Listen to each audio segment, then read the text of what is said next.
ashama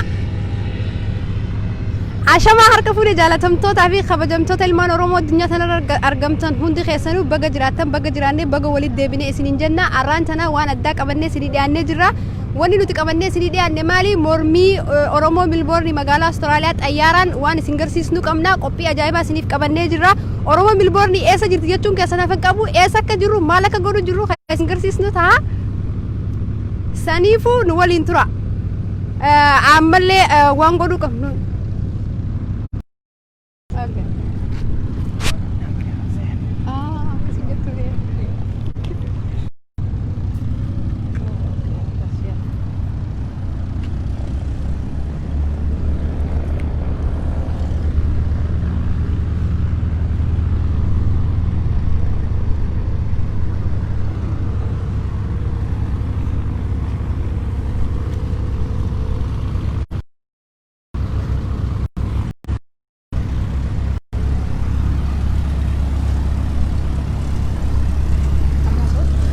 سينا دا بغنا جي عندفتن ilmaan Oromoo addunyaa tanarra jirtan hundi keessanuu arra waan addaa isinii qabannee jirra mormii Oromoo Milboorni magaalaa Austraaliyaa xayaran qilleensarraan jechuudha mormii isaanii ka isin garsiisnu ta'a nu waliin turaadha warreen interview goonuu fi akkasumatti illee warreen waan kana qopheessan ka isinii dhiyeessinu ta'a ani maqaan kiyya dasi aliyyi naanjaani ammaaf magaalaa Milboorni ka isiniif garsiisnu ta'a nu waliin turaadha warreen shamarran keenya qeerroo fi qarree magaalaa Milboorni tana keessa jirtan waan kana nu qopheessitan osoo isin galatoofannee dabruu hin barbaadu maaliif yoo jettanii haala amma yeroo magaalaa Milboorni fi Austraaliyaa tana keessatti deemaa jiru faraqaa kooronaadha lockdown irra jiruun hin taatu haa ta'u garuu uummanni keenya kanumaaf illee harka hin kennine mormii isaa gaggeeffachaa jira maal irratti akka gaggeeffachuu jiruu fi akkamitti akka gaggeeffachuu jiru wanni nu corona kunis nu daangisine waan ta'eef ka isin garsiisnu ta'a isinis hanga dhumatti nu waliin tura warres dala jirtan hundinuu share godhaati addunyaa waliin gaan isinin jaa OMN keessa waan ta'eef jajjabeessaadha hedduu isin jaalannaa hedduu isin qabannaa umrii nu dheeradhaa bakka jirtanii arraan tana qopheessan eenyuuf akka ta'e kan isin garsiisnu ta'a eenyu jechuun keessan hafan qabu immoo eenyu akka ta'e kan isin garsiisnu ta'a nu waliin turtii gaarii godha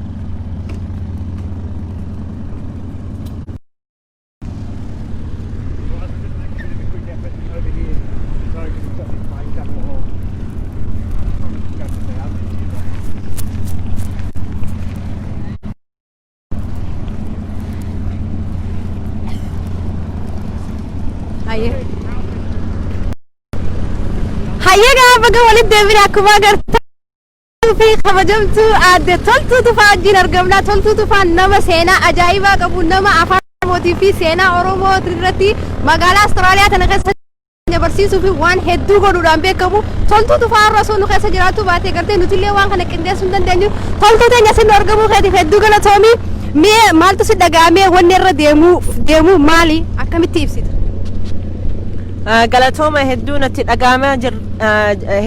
dhagaamee jira warri nu dhageeffachaa jirtan ka amma ol seentanii anaa dhufuu isiniin jedha kunu ka isiniif dabarsaa jirru magaala Melbourne Austraaliyaa irraahiiti kuni ummata Oromoo keenyaa fi sagalee isaanii dhageessisuudhaa fi wanni dhimma nurra gahee kana ummata hundatti beeksisuudhaa fi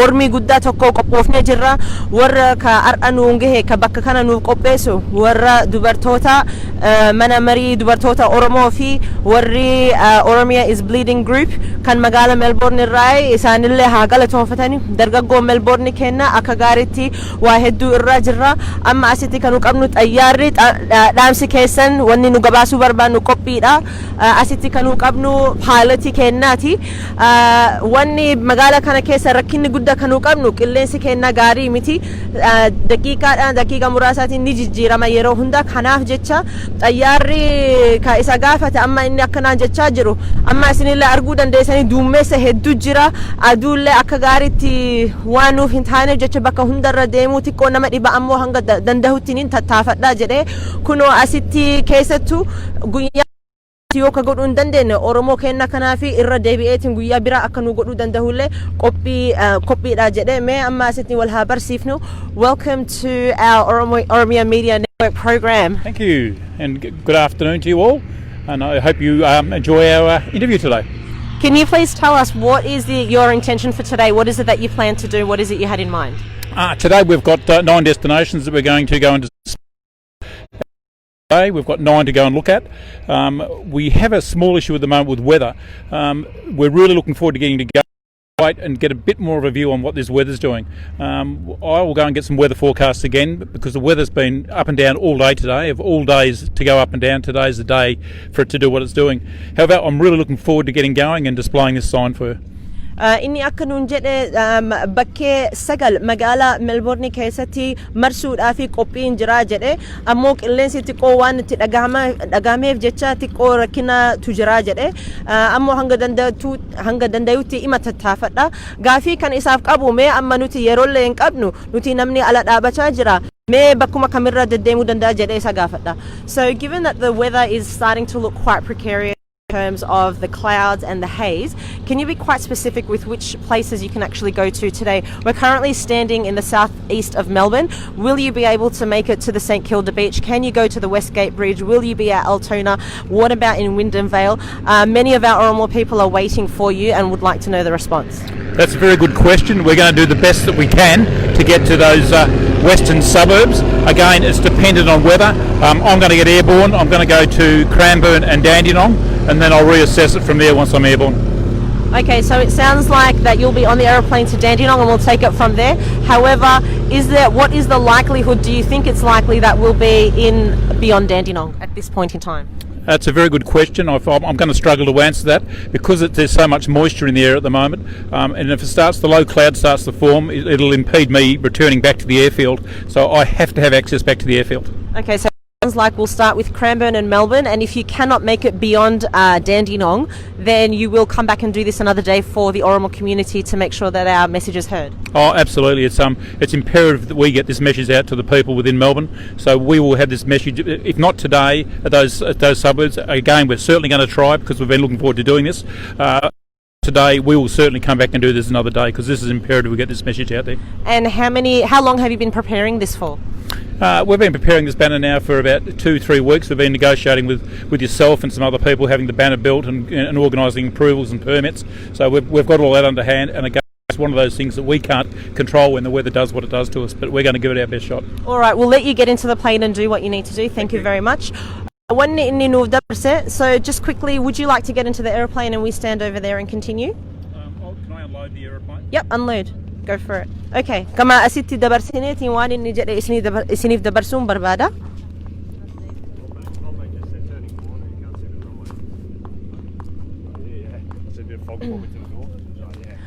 Amma nimichi akka nuun jedhe inni torbaan lama dura permitii waan hedduu hayyamaa fi wanni cufaa argachuu akka dandeenyu qopheesseen jira. Ammoo qilleensi magaalaa Austraaliyaa bubbee kennaa fi duumessa waan hedduu seef jecha hedduu fagaa deemuudhaa fi karaa Melbourne karaa western suburbs yoo har'a dhaqqabuu hin dandeenye guyyaa biraatii isiniif dhaqqabuu hin danda'a. Dhaamsi kun akka uummata hundaa fi akka dabarse marfamee irruma deddeebineetiin xayyaara ammallee yeroo lammataa fi xayyaara gubbarra baasuuf ni deemaa jira. Ammuma kanaa fi yeroo jalqabaatiif karaa Cranbourne fi karaa Dandenong qofa deemuu danda'a na fakkaata. Kanaafuu waliin dabarsa yeroo cinaa sa'a kana keessatti Cranbourne yookiin Dandenong keessatti argamuuf deemaa jira xayyaarri amma namichi qopheessuuf deemaa jira. Galatoomaa isiniin jedha. Xayyaarri kun gaafa ka'e marfamee asirra bakki nu jirru kanarra marfameetiin karaa ganda biraatti deemuuf deemaa jira. Ganda bakka inni gahusan yeroo bakka jalqabaati yeroo nu jennu Cranbourne achirraa marfameetiin yeroo lamma karaa ganda Dandenong kan jedhamu achi gubbatti argamuu ni danda'a. Duubaan immoo dhaamsi kan nu qabnu barreeffame duubarra fannifanneetiin gadhiisuuf barbaadaa jirra. Mee maal isin jettan isinillee nu dhiyeessa? Namichi dubbisuu qaba.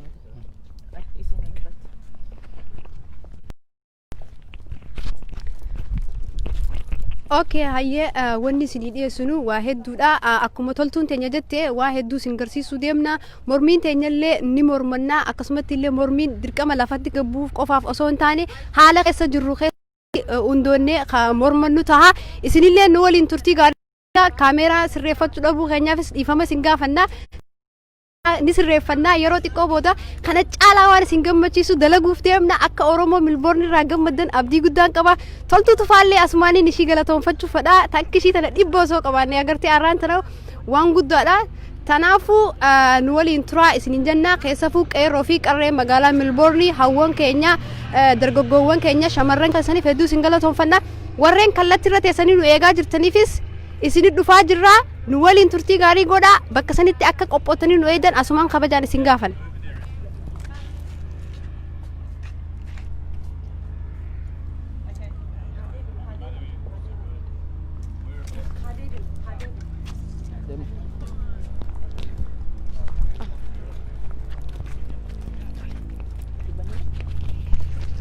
Galatoomaa ka akkuma duraan nu dhageessan namichi xayyaara isaa qopheessaa jirra gara kaameraa kennaa gama isaaniitti dabarsuuf deemaa jirra. Namni kan amma ol seenanii fi ammallee dhaamsa kan isiniif qabu gara kaameraatiin si garsiisuu deemaa jirra. Magaalli kun qilleensi isaa xiqqoo haala xayyaaraatii fi dummeessa fi bubbee waan jiruuf jecha xiqqoo ni ulfaataa jedhee xayyaarri isaa galaana baasuudhaa fi galaanaan waan marfameef jecha xiqqoo ni ulfaata jedhee ar'a hanguma nu dandeenya karaa Cranbourne fi karaa Dandenong kana waan nuti kalaa'uuf jecha ittuma fufaa jirra ni goona.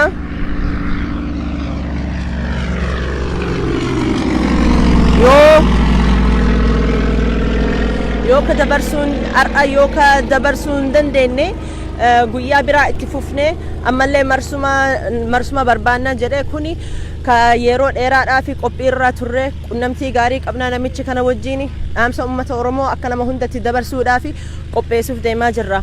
Amma xayyaarri duuba dhaamsa kanuu qabnu xayyaara duubatti fannifne xayyaara sanillee bakka hunda samii gubbarra marfameetiin dhaamsi nu qabnu uummata Oromoo protest caalu jenneetumaan gadhiisuuf deemaa jirra. Ilmaan Oromoo nu waliin turaa isiniin jedha. Wanti nu barbaannu Oromoon keenya ar'a qilleensa qofatu nu dhaabsisa miti. Ummanni keenya hedduu nu dhagaa jiranii nu cina dhaabatanii jiranii warra Melbourne Australia keessa jiraatan hedduu galatoomaa isiniin jenna.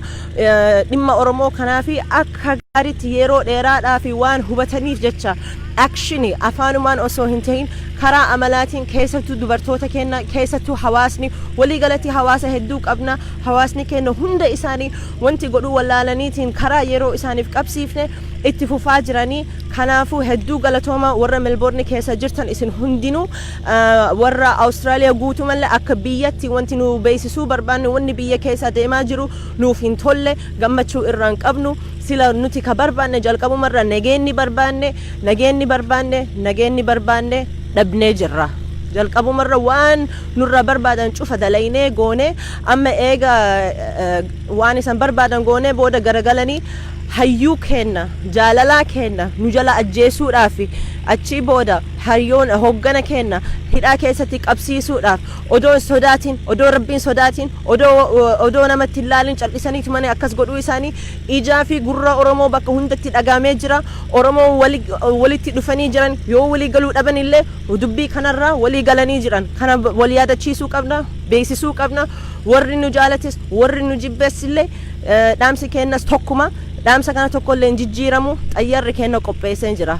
Namni kamma ol seenaniif jecha baga nagaan ol seentan isiniin jenna. Oromia Media Network irraa argachuu isin as gubbarraa argachuudhaaf hedduu nu gammachiise. Ilmaan Oromoo garaa isaanii gubatanii jiranii gara torbaan tokko guutuu fi teennee manuma ofii keenya keessa sababa coronavirusiif jecha boo'aa turre. Amma immoo ofirraa hiikneetumaan wanti barbaachisaa tahee godhaa jirra. Dadhabbiillee hin qabnu, humna qabna, baay'inni qabna. Kuno amma akka argaa jirru xayyaarri faa qopheessaa jiranii nu waliin turaa isiniin jedha. Mee gara xayyaaraa akka gubatti baasuu edanii haa agarsiifnu. asirra barama na fakkaata bakkee rabbuma beeka akka kanarraa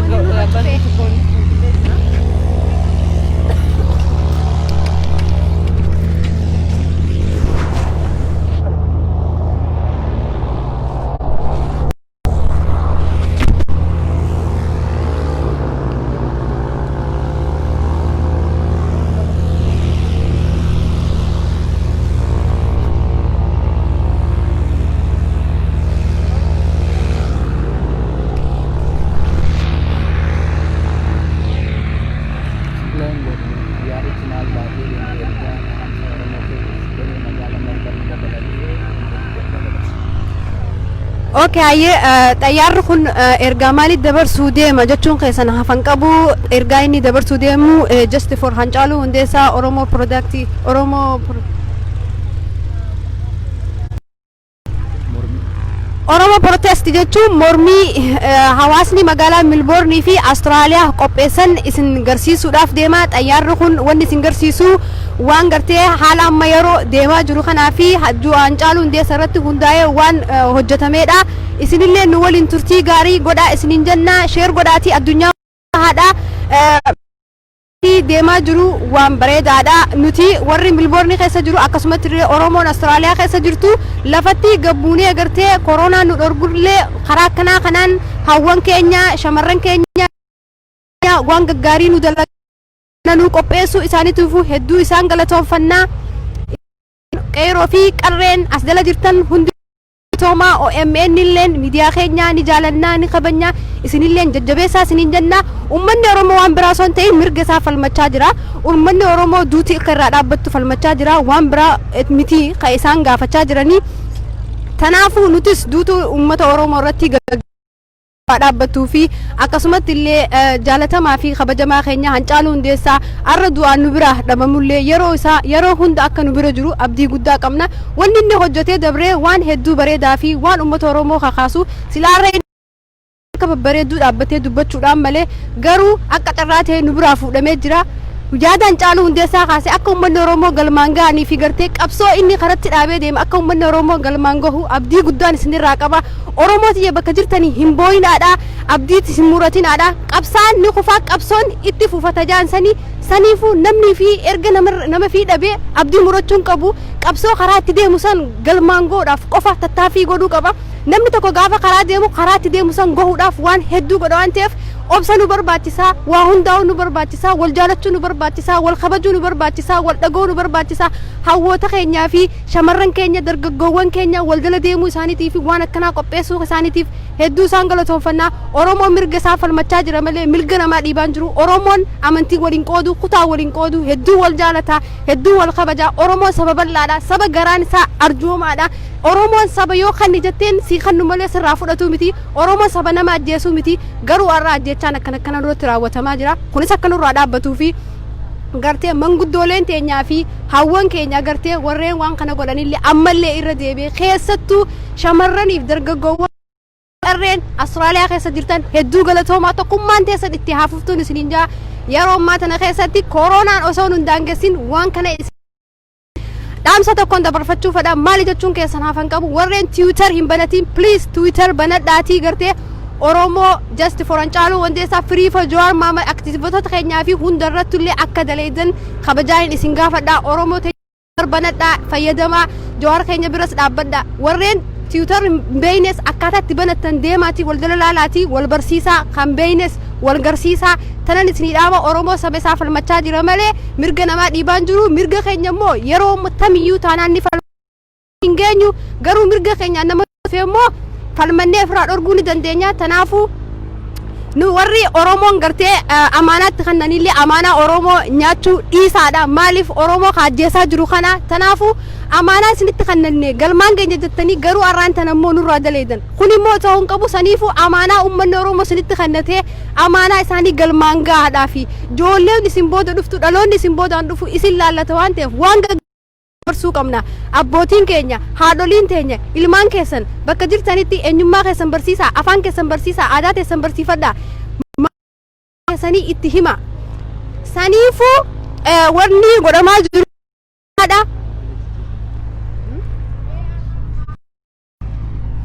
Kanifu xiqqashoo bilbilli kun rakkisaa jiran fakkaata bilbila jijjiirannee walitti deebinaa turtii gaaliin waliin godhaadha isin faana jiraadha faanaan deemne isin jenna waan hin argamin takka immoo hin beekamin gartee haga maanta tumaan qeeroon magaalaa gartee Ameerikaa fi Kanaadaa Awurooppaa jirtan warreen hagammaa hiriira baatanii gartee uummata Oromootiif falmachaa jirtan kabajaa guddaa isin